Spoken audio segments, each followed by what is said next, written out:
Well, is there anything in your work, Marina, we'll start with you as you're closest to me, that you see as unmet need, that is something that's asked continually or something you're able to help address? Yeah, I think fatigue is one of the biggest things that people talk about in brain tumours, and it's, to be quite honest, I mean, it's something that I'm not sure that we can fix, you know, and sometimes saying to people the questions, when they ask questions, that sometimes there's just some things that we haven't got any resolution to, you know, that we can't fix things.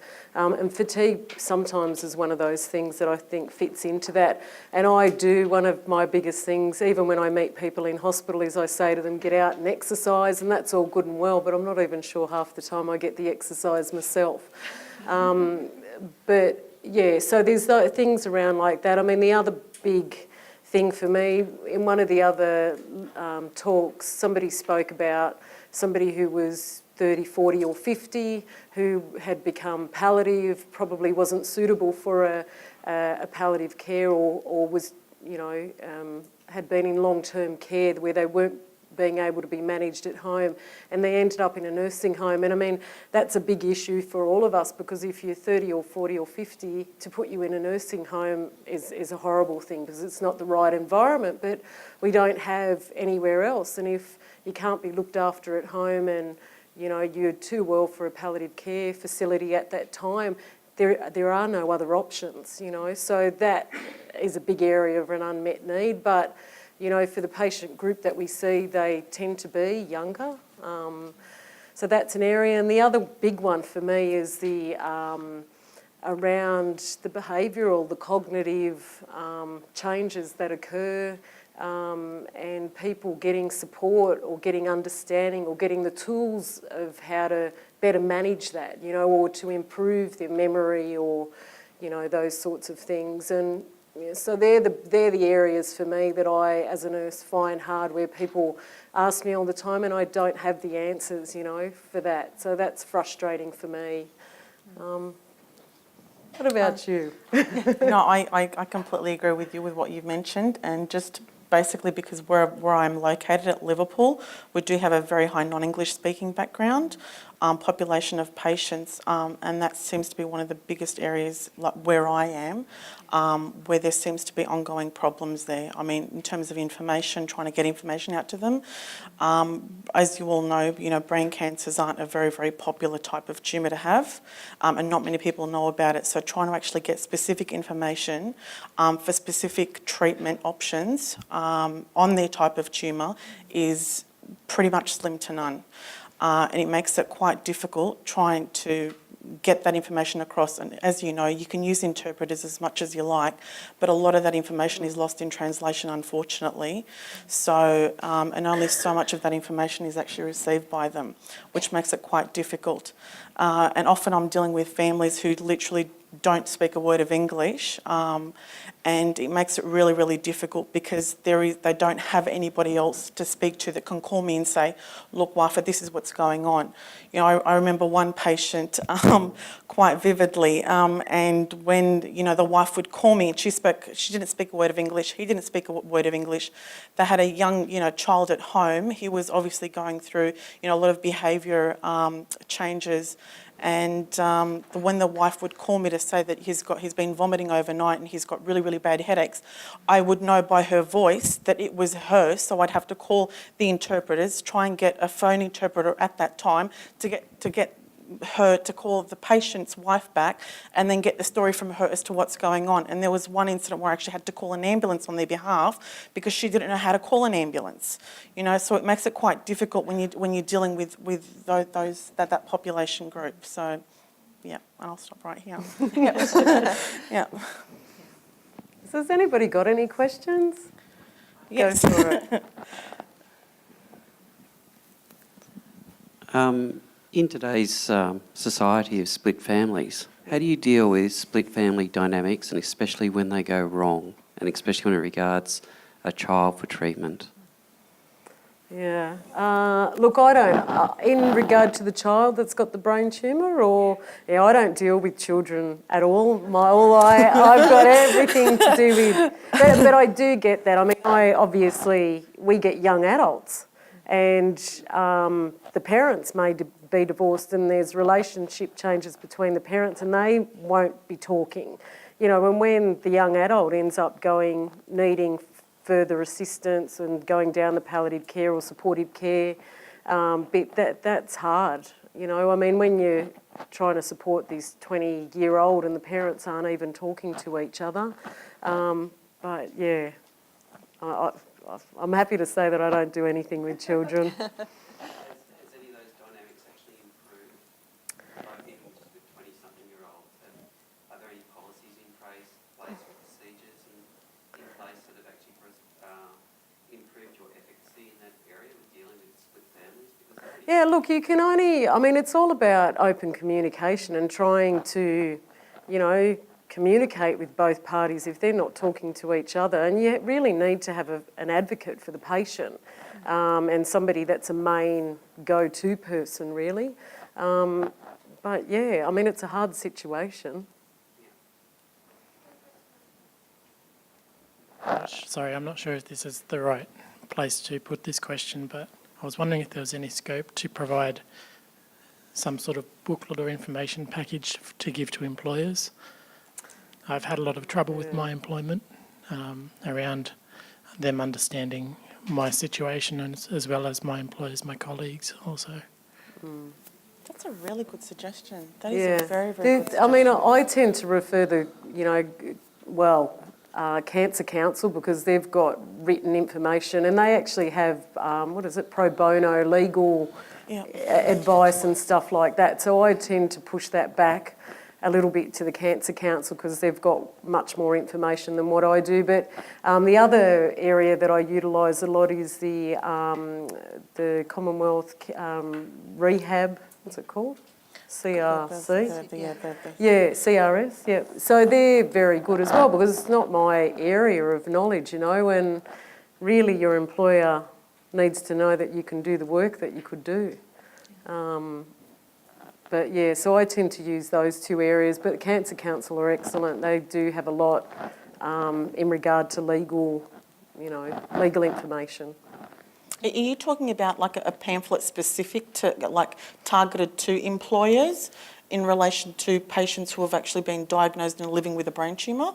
Yeah, I guess so. Like, I work for a fairly large corporation, and there's been a lot of not understanding, or them not understanding my situation to a full degree, and taking advantage of certain aspects, but still battling to get back to work.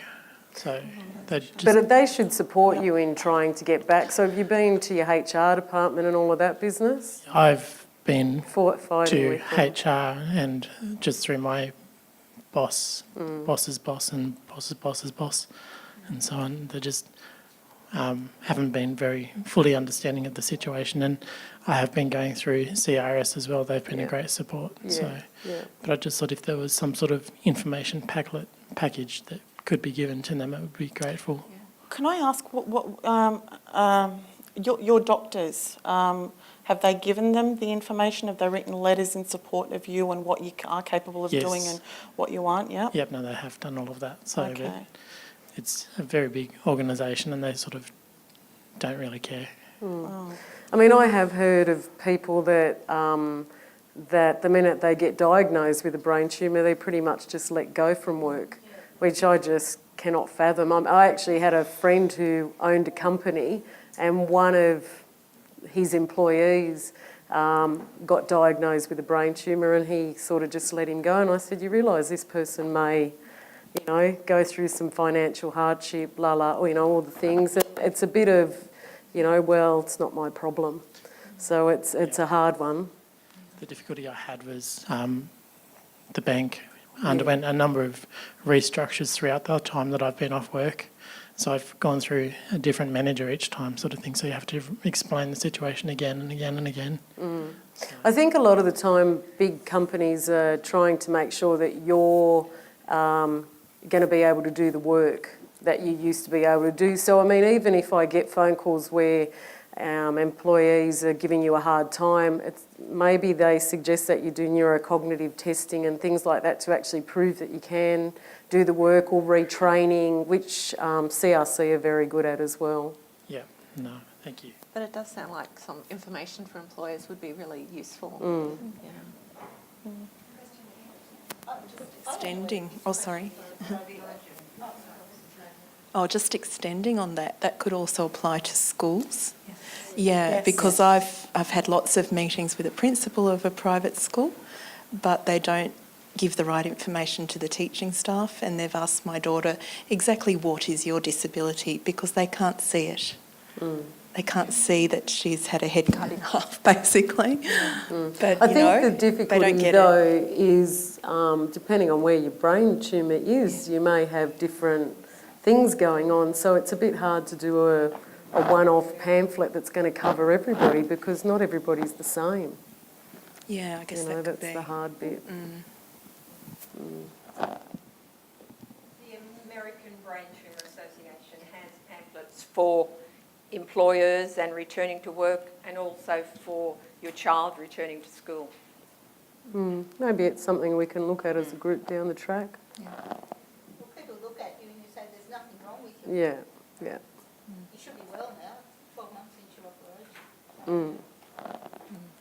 Yeah. My question is, sorry, can you wait for the mic? Oh, sorry.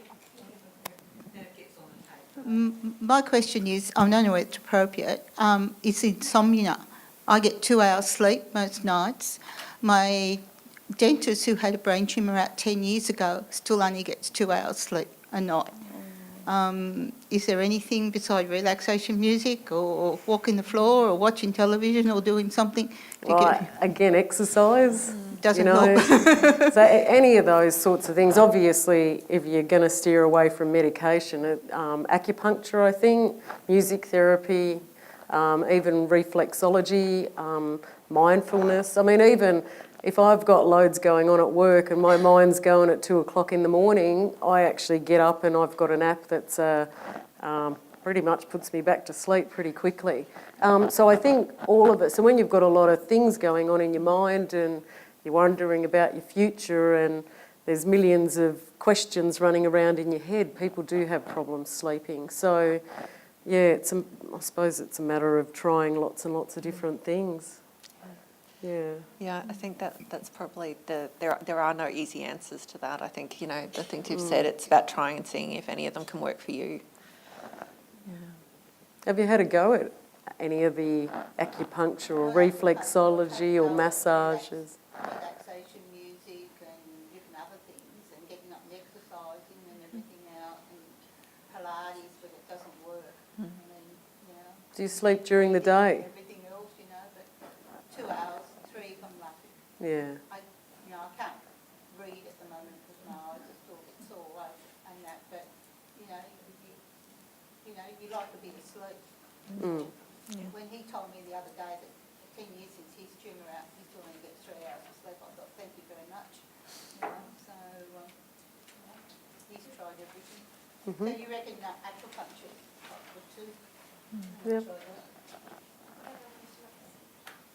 that. Just following on from that comment, I'm a clinical psychologist, and lots of people who I see really suffer from sleep difficulties going through the cancer journey, from insomnia, which is early onset difficulties with getting to sleep, to midnight awakenings, and trouble getting to sleep after that as well. But there's lots of really good therapies out there that clinical psychologists have, including sleep hygiene and cognitive behavioural therapy, that may be effective for your situation. So my suggestion is perhaps check that avenue out, as well as, you know, if you want to pursue complementary therapies like acupuncture or naturopathy or something else, that's great. But certainly that is something that I see commonly in my clinic anyway.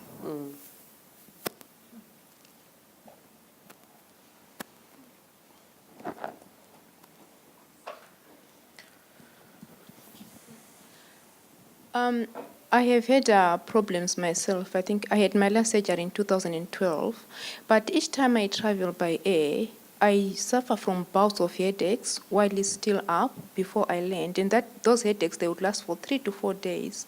Yet prior to that, I'll be feeling quite well. I'm not sure whether this is a common phenomenon for people who have had brain surgery, or if we had other people talk about the same problem. Okay, what have you go got? for it. I mean, I don't know what type of tumour you got, but if anybody comes into any of our clinics and they've had surgery or radiation, obviously the risk of swelling, because your head's a closed box, you know, you're going to potentially get headaches. So if you go onto an aircraft and it's got a cabin pressure, and you're going, depending how high you're going up, you're going to increase the pressure in your head. So it can be common that you're going to get headaches after a flight, which lasts a few days. Sometimes what we do, if we know that somebody's got a fair bit of swelling on their scan and they're going to go on a flight, is we actually give them a couple of milligrams of dexamethasone to counteract the swelling before the flight. You know, so, yeah. It's just all to do with the cabin pressure, I think. But one of the doctors here could probably answer that question way better than me.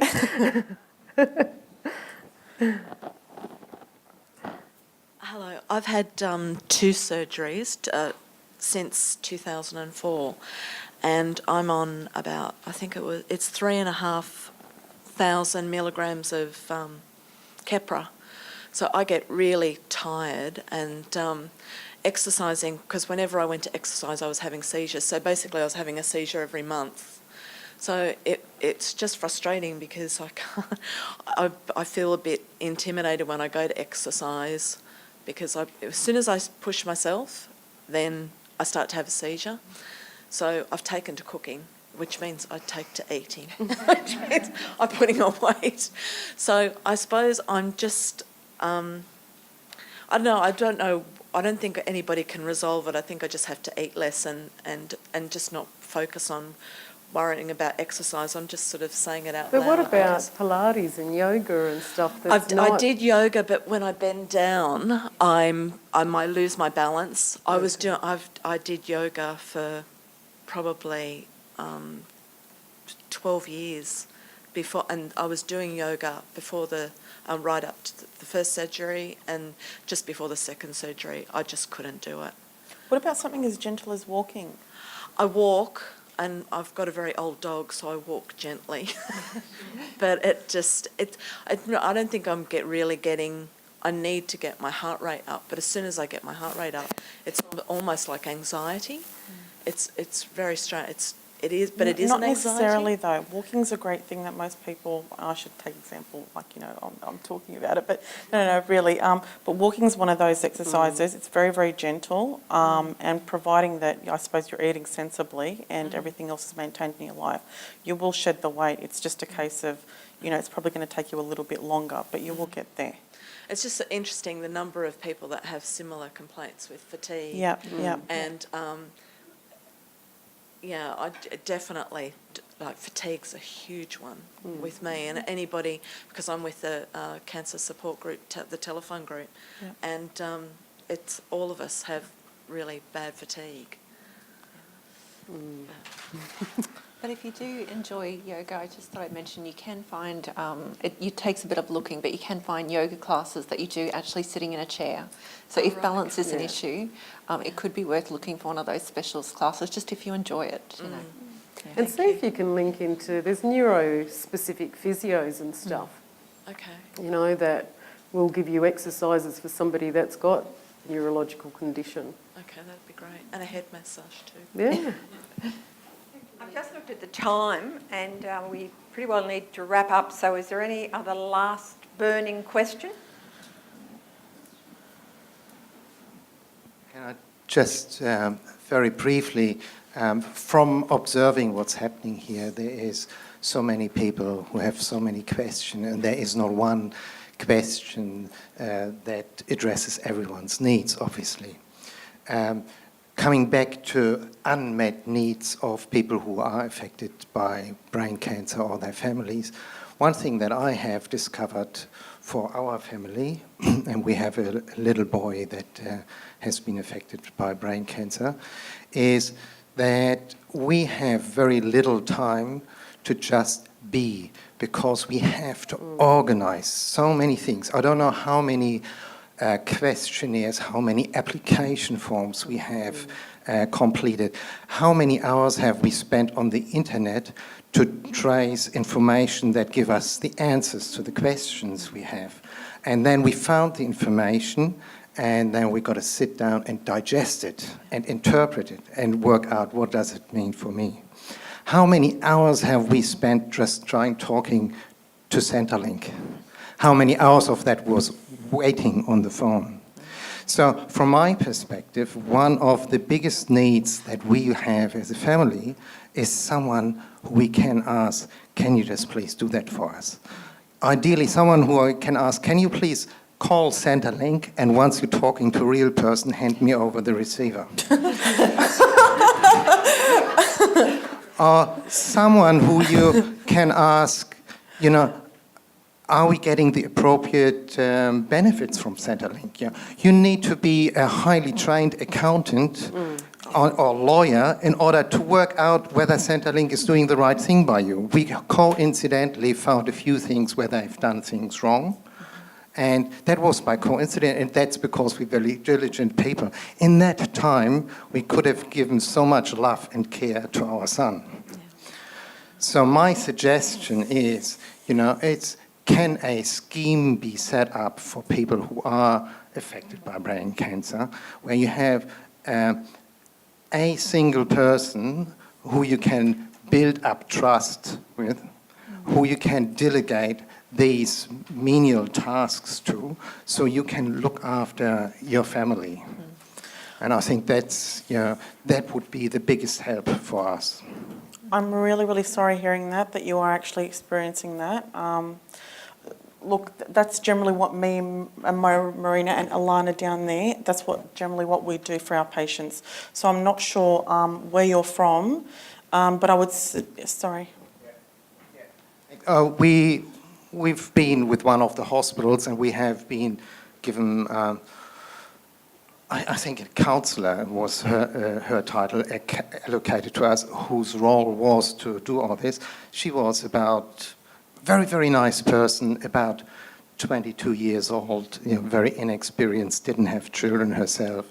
It just, while she was trying really hard, it was just not a person who you would take advice from, or who we would be prepared to advise. And I don't want to sound arrogant here or anything, but you know, it takes some maturity, some life experience to empathize with those people who are going through this. And we had caseworkers with, you know, various support agencies, and you know, these caseworkers, they change like we change underwear. You know, it just, one day it's this person, one day it's that person, and you start telling your story again and again. So we would be looking for someone consistent, someone mature, someone reliable, and someone who can not be sympathetic but empathetic. You know, who can say, yeah, you know, I can see what you need, and someone who says, yeah, just give the form to me, I complete it for you, and you just sign on the dotted line. Girls, I guess that's something to take on board and look at some sort of solution. I just wanted to second everything that gentleman said. Yes, Maybe you could be our, because it sounds like you actually need a care coordinator, one consistent person. You do, yeah. Who's going to help you out. I mean, I can't say that I can fight with Centrelink for you, but you know, to some degree with the Centrelink forms, it's about filling them out in the right way. And I was saying to a patient earlier today, Centrelink don't know anything about your condition. It's about the boxes that are ticked, and they haven't got a clue about anything else. So, you know, sometimes I say to my patients, ignore what's on this form, because it's what Centrelink will want to see. And it's going to, you know, lessen the burden for you. But still, it takes you a long time to complete this. Yeah. I think they send reels of forms to put us off. Yeah, yeah. That's why they don't accept emails too. Yeah, Mm. so it just becomes too overwhelming and we walk away. Yeah, Look, the generally other with- things, well, Centrelink do have social workers who are supposed to be there to assist you in completing the forms as well. So, you know, the thing is you end up getting angry and, you know, you end up getting upset because you're talking to multiple people from the same, you know, area. Generally with all my patients, I do refer them, particularly the more needy, whether they be the benign or the malignant group, but the more complex ones I automatically refer to social work.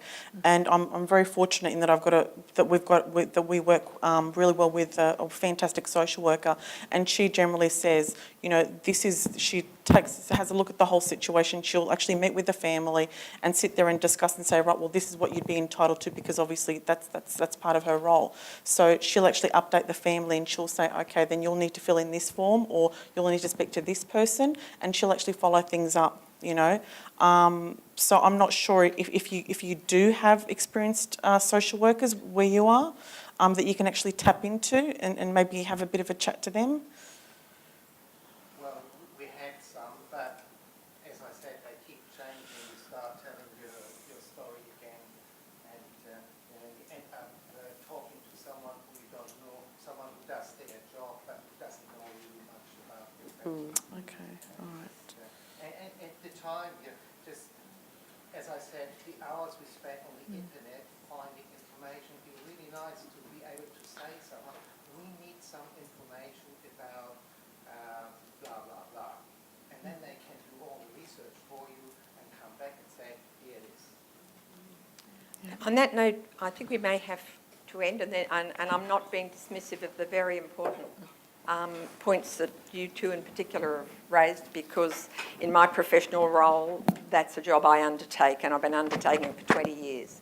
So if you wouldn't mind joining in thanking our panel.